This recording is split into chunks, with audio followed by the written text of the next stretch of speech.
اعوذ باللہ من الشیطان الرجیم بسم اللہ الرحمن الرحیم قال رسول اللہ الصلاۃ عمود الدین ان قبلت قبل ما سواها وان ردت رد ما سواها صلوات۔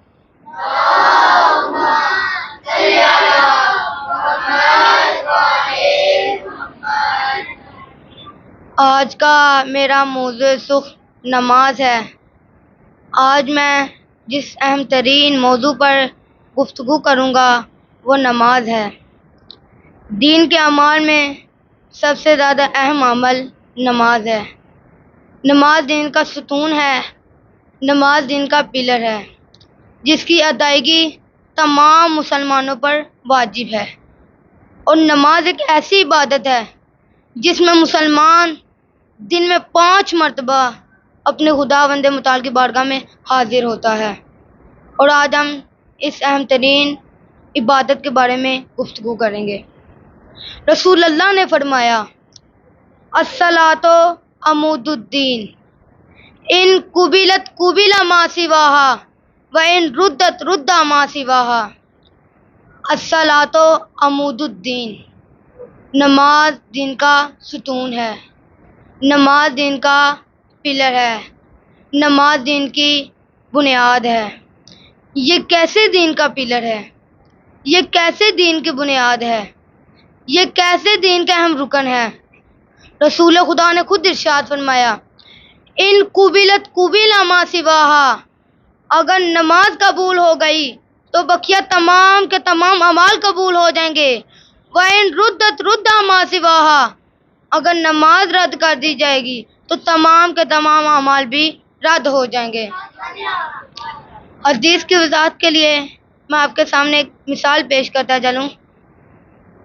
جیسا کہ ایک شخص بیرون ملک جا رہا ہو لیکن اس کے پاس پاسپورٹ ہی نہ ہو، تو اب اس کے بعد کتنا ہی مقدس سامان ہو، اس کے بعد نہج البلاغہ ہو، اس کے پاس صحیفہ سجادیہ ہو، اس کے پاس قرآن ہو، اس کے پاس نہج البلاغہ ہو، اس کے زبان پر ناد علی کا ورد ہو، اس کے گلے میں حرز جواد ہو، اس کی انگلی میں حقیق کی انگوٹھی ہو، لیکن سب کچھ رد کر دیا جائے گا۔ کیوں؟ کیونکہ جو اس کے سفر کا اصلی عمود تھا، جو اس کے سفر کا اہم رکن تھا، وہ اس کا پاسپورٹ تھا، لیکن اس کے پاس پاسپورٹ ہے ہی نہیں۔ تو آپ قرآن بارڈر کراس نہیں کروا سکتا، نہج البلاغہ بارڈر کراس نہیں کروا سکتی، صحیفہ سجادیہ بارڈر کراس نہیں کروا سکتی، حرز جواد بارڈر کراس نہیں کروا سکتا، انگوٹھی بارڈر کراس نہیں کروا سکتی، یہ سب کچھ بارڈر کراس نہیں کروا سکتا۔ بالکل اسی طرح ہم قیامت کے روز اپنے اعمال لے کے جائیں گے، اپنی عبادتیں لے کے جائیں گے، اپنی عزاداریاں لے کے جائیں گے، اپنی عبادتیں لے کے جائیں گے، اپنی سخاوتیں لے کے جائیں گے، لیکن ہمارے پاس ہمارا اہم رکن ہی نہ ہوا، اگر ہم نے نماز ہی نہ پڑھی ہو، اگر نماز ہی رد کر دی جائے تو تمام کے تمام اعمال بھی رد ہو جائیں گے۔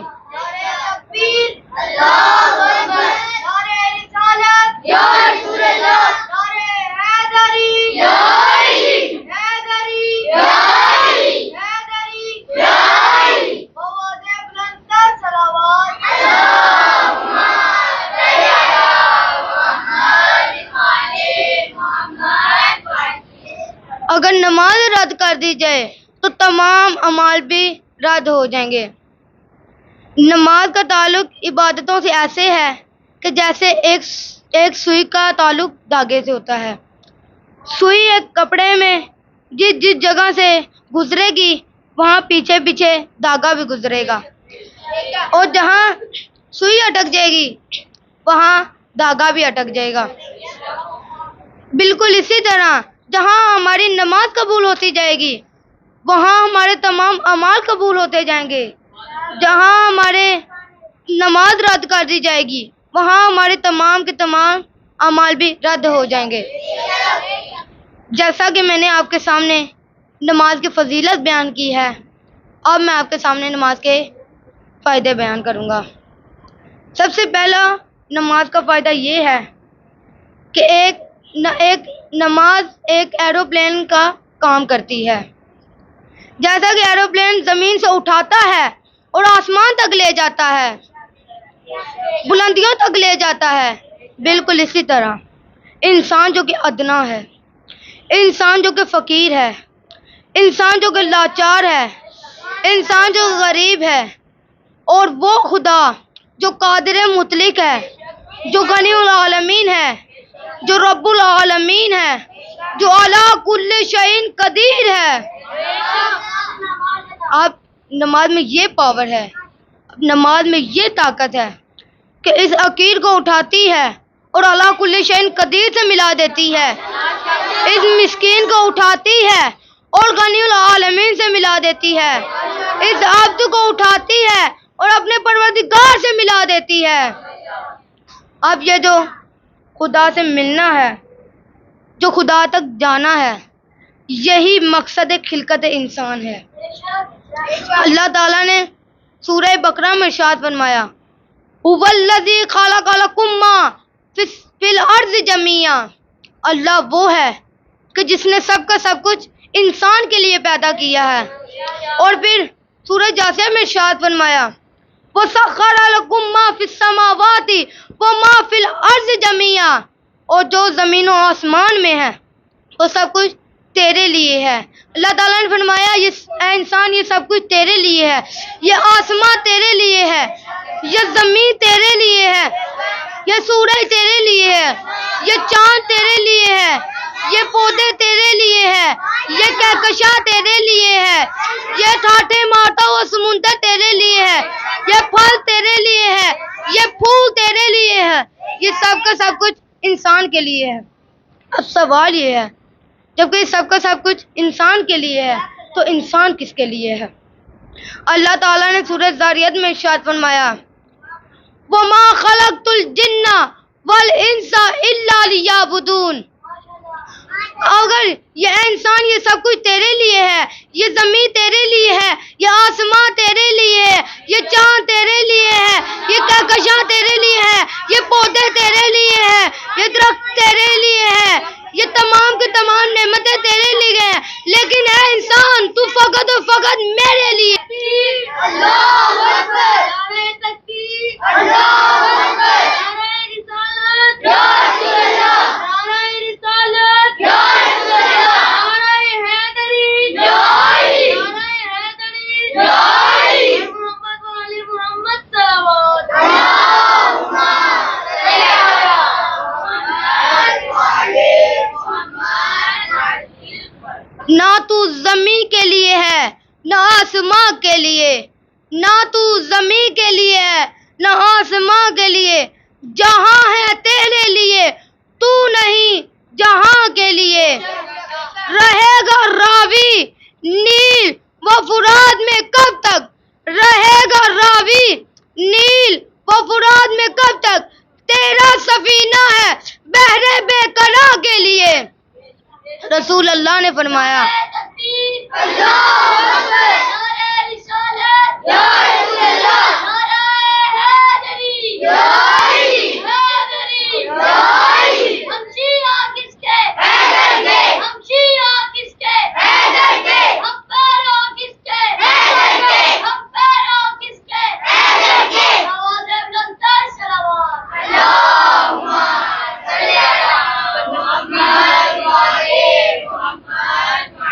رسول اللہ نے فرمایا، الصلاۃ معراج المومن، نماز مومن کی معراج ہے۔ کیوں؟ کیونکہ نماز پستی سے اٹھاتی ہے، بلندی تک لے جاتی ہے، ناقص سے اٹھاتی ہے، کامل تک لے جاتی ہے، سوال سے اٹھاتی ہے، کمال تک لے جاتی ہے، خاک سے اٹھاتی ہے اور خدا تک لے جاتی ہے۔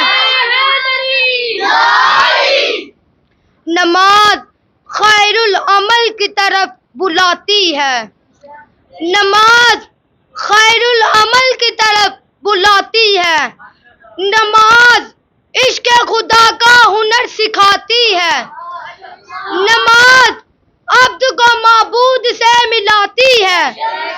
نماز عبد کو معبود سے ملاتی ہے. نماز گفتگو اللہ سے کراتی ہے. یہی نماز گناہوں سے بھی بچاتی ہے. یہی نماز گناہوں سے بھی بچاتی ہے. نماز قبر تلک ساتھ ساتھ جاتی ہے. نماز وہ جو پاکوں میں مصطفیٰ نے پڑھی. نماز وہ جو پاکوں میں مصطفیٰ نے پڑھی. جگا کے اپنے ہی قاتل کو مرتضیٰ نے پڑھی. نماز وہ جو چکیوں کی مشقت میں فاطمہ نے پڑھی. نماز وہ جو چکیوں کی مشقت میں فاطمہ نے پڑھی. گلے لگا کے زہر کو جو مجتبیٰ نے پڑھی. جو چاہتا ہے کہ عظمت نماز کی دیکھے, جو چاہتا ہے کہ عظمت نماز کی دیکھے, میرے حسین کا سجدہ وہ آخری دیکھے.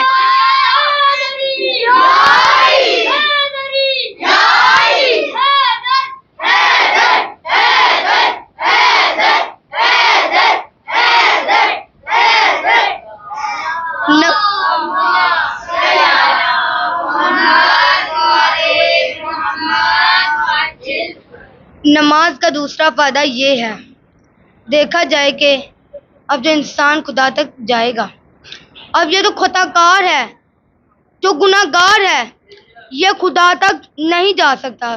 کیوں؟ جیسے ایک نجی شخص مسجد میں داخل نہیں ہو سکتا, بالکل اسی طرح ایک گناہ گار شخص خدا کے پاس نہیں جا سکتا. نماز غسل کی مانند رکھتی ہے, جیسا کہ نماز ایک نجس شخص کو پاک کر دیتی ہے, طیب کر دیتی ہے, طاہر کر دیتی ہے اور اسے مسجد میں جانے کے قابل بنا دیتی ہے. اب اسے مسجد میں جانے کے قابل بنا دیتی ہے. بالکل اسی طرح نماز ہمارے گناہوں کو پاک کر دیتی ہے, طیب کر دیتی ہے, طاہر کر دیتی ہے, مطہر کر دیتی ہے اور ہمیں خدا تک جانے کے قابل بنا دیتی ہے. رسول اللہ نے نماز گزاروں کو مثال ایسے دی ہے کہ جیسے کسی شخص کے گھر کے آگے نہر بہہ رہی ہو اور وہ اس کے اندر دن میں 5 مرتبہ غسل کرے تو اس کے بدن پہ کوئی بھی میل کچل باقی نہیں رہے گی. بالکل اسی طرح جب ہم دن میں 5 وقت کی نماز پڑھتے ہیں تو ہمارے بدن پہ کوئی بھی گناہ کا نشان باقی نہیں رہتا. اب ہمیں جو خدا تک جانے میں رکاوٹیں پیدا ہوتی ہیں, یہ نماز اسے ختم کر دیتی ہے اور ہمیں خدا تک لے جاتی ہے. نماز اسے ختم کر دیتی ہے اور خدا تک لے جاتی ہے. نماز کا تیسرا فائدہ یہ ہے کہ نماز خوشناسی کرواتی ہے. رسول اللہ نے فرمایا, من عرف نفسہ فقد عرف ربہ, جس نے اپنے آپ کو پہچان لیا اس نے اپنے پروردگار کو پہچان لیا ہے.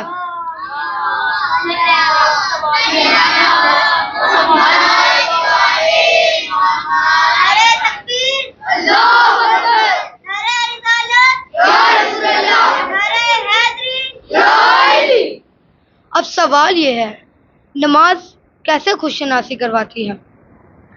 جب کوئی نماز پڑھ رہا ہو تو نماز سے یہ تقاضا کرتی ہے کہ وہ ہاتھ بلند کر کے کہے اللہ اکبر. اب یہ جو ہاتھ بلند کرنا ہے یہ کوئی رسم نہیں ہے, بلکہ یہ نمازی کے لیے ایک میسج ہے, ایک نمازی کے لیے ایک پیغام ہے, یہ نمازی کے لیے ایک میسج ہے.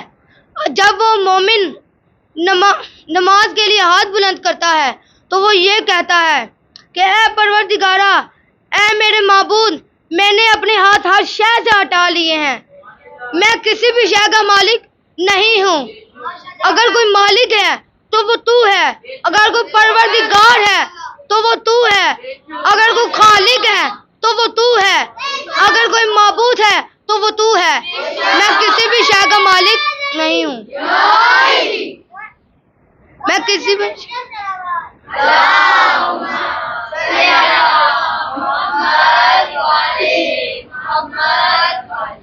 میں کسی بھی شے کا مالک نہیں ہوں. اب یہ وہی موقع ہے جس کی تعلیم ہمیں مولا کائنات نے دی ہے، سرور کائنات نے دی ہے، مطلوب کل طالب نے دی ہے، غالب علی کل غالب نے دی ہے، علی ابن ابی طالب نے دی ہے.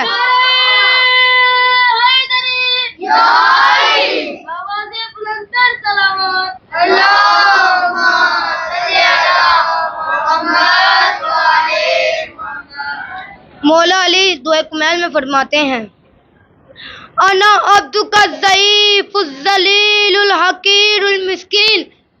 میں عبد ہوں، میں ضعیف ہوں، میں حقیر ہوں، میں مسکین ہوں، میں لاچار ہوں، میں مسکین ہوں. جملوں کا یہ مطلب ہے، انا عبدک، میں عبد ہوں اور تو معبود ہے. الضعیف، میں ضعیف ہوں اور تو قوی ہے. الذلیل، میں ذلیل ہوں اور تو عظیم ہے. المسکین، میں مسکین ہوں اور تو غنی العالمین ہے.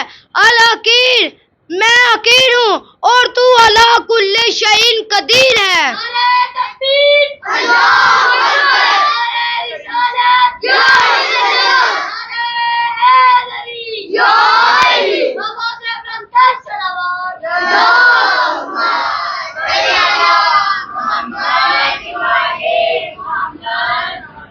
اب سب سے بڑی مشکل یہ ہے، جب انسان دنیا میں آ جاتا ہے تو وہ اپنا مقصد بھول جاتا ہے، اپنا مقصد خلقت بھول جاتا ہے. رسول اللہ نے فرمایا، من عرف نفسہ فقد عرف ربہ. جس نے اپنے آپ کو پہچان لیا، جس نے اپنے نفس کو پہچان لیا، اس نے اپنے پروردگار کو پہچان لیا. اور جس نے اپنے پروردگار کو پہچان لیا وہ دنیا اور آخرت میں کامیاب ہو گیا ہے. ہم کون ہیں، کیا ہیں، باخدا یاد نہیں. ہم کون ہیں، کیا ہیں، باخدا یاد نہیں. اپنے اسلاف کی کوئی بھی ادا یاد نہیں. ہاں ہاں گر ہے یاد تو کافر کے ترانے ہیں بس. ہاں گر ہے یاد تو کافر کے ترانے ہیں بس. ہے نہیں یاد تو مسجد کی صدا یاد نہیں.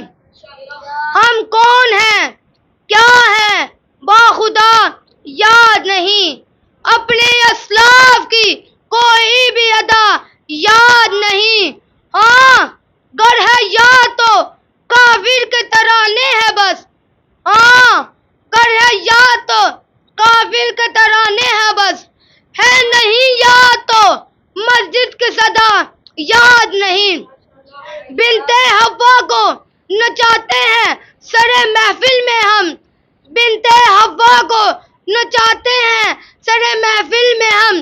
کتنے سنگ دل ہیں کہ رسم حیا یاد نہیں. آج اپنی ذلت کا سبب یہی ہے شاید. آج اپنی ذلت کا سبب یہی ہے شاید. سب کچھ ہے یاد مگر صرف خدا یاد نہیں.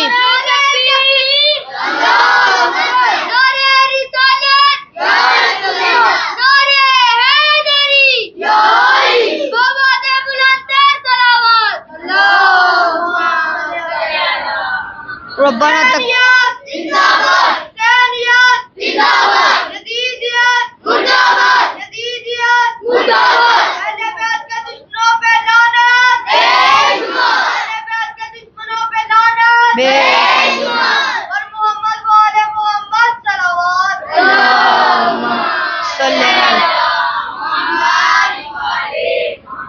ربنا تقبل منا انك انت السميع العليم.